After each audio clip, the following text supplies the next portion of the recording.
L'intelligence artificielle s'est déjà immiscée dans notre vie quotidienne, qu'il s'agisse de naviguer sur les réseaux sociaux ou simplement de nous déplacer en ville. D'autres innovations sont-elles sur le point de nous faire basculer dans le domaine de la science-fiction? Je viens d'arriver au premier sommet de l'intelligence artificielle organisé à Dubaï, dans une voiture autonome sans chauffeur.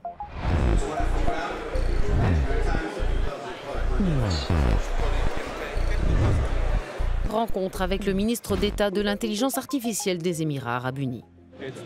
C'est le plus gros événement de la région sur l'intelligence artificielle. Il rassemble plus de 20 000 personnes. Tout le monde peut y participer et discuter de l'avenir de cette technologie, de ce qu'il devrait être ou ne pas être.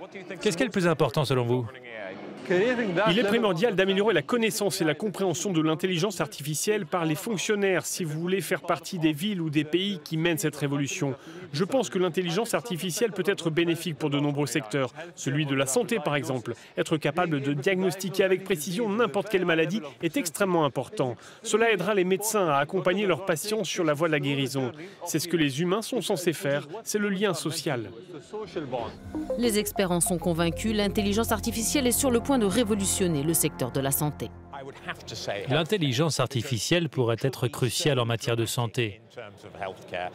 Lors du sommet mondial des gouvernements, ici à Dubaï, ont été exposés certains impacts que cette technologie pourrait avoir sur l'espérance de vie d'ici 2090. Et à plus court terme sur la capacité à diagnostiquer et à prescrire. Pour tous ces paramètres, l'intelligence artificielle est réellement très puissante.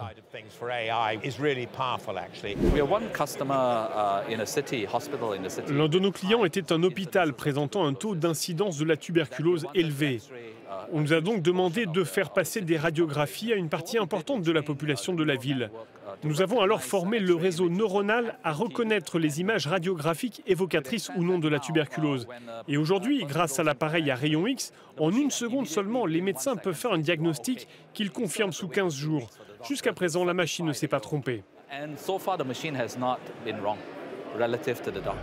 Mais qu'en est-il des craintes que l'intelligence artificielle ne supprime des emplois? Bien sûr, il y a cette inquiétude que l'intelligence artificielle menace de disparition certains métiers. Mais que ce soit à hauteur de 25% ou de 70%, nous devons rassurer les gens sur leur capacité à se reconvertir. Les ressources gouvernementales seront là pour les aider à se réinventer au cours de leur vie. Ils ne seront pas toujours remplacés. Je pense que l'intelligence artificielle va les aider dans leur travail et non pas leur enlever.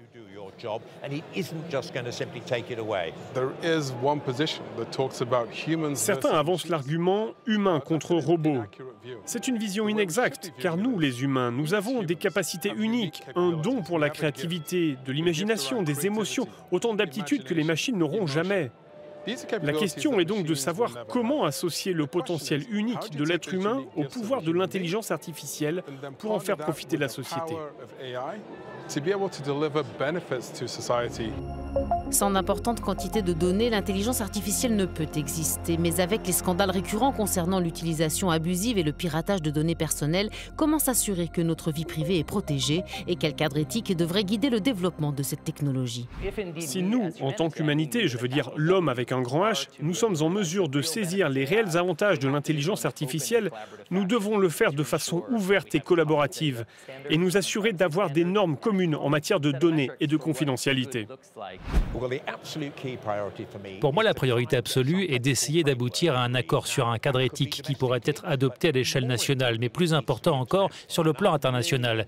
Je veux que la réunion du G20 à Osaka ne se limite pas à aborder le thème de la gouvernance des données, mais que le cadre éthique de l'intelligence artificielle soit aussi à l'ordre du jour. Ce serait un énorme avantage sur le plan international, car cela uniformiserait les règles pour le développement de l'intelligence artificielle. Ma proposition est que, pour la partie éthique, nous intégrions les différences qui existent entre les humains et les machines quant à leur façon de prendre des décisions. Les machines, à mesure qu'elles deviendront davantage intelligentes, prendront de plus en plus de bonnes décisions pour nous. Oui, mais nous, les humains, devons quand même être là pour nous assurer aussi que ces décisions sont les bonnes, car ce qui est correct n'est pas toujours juste.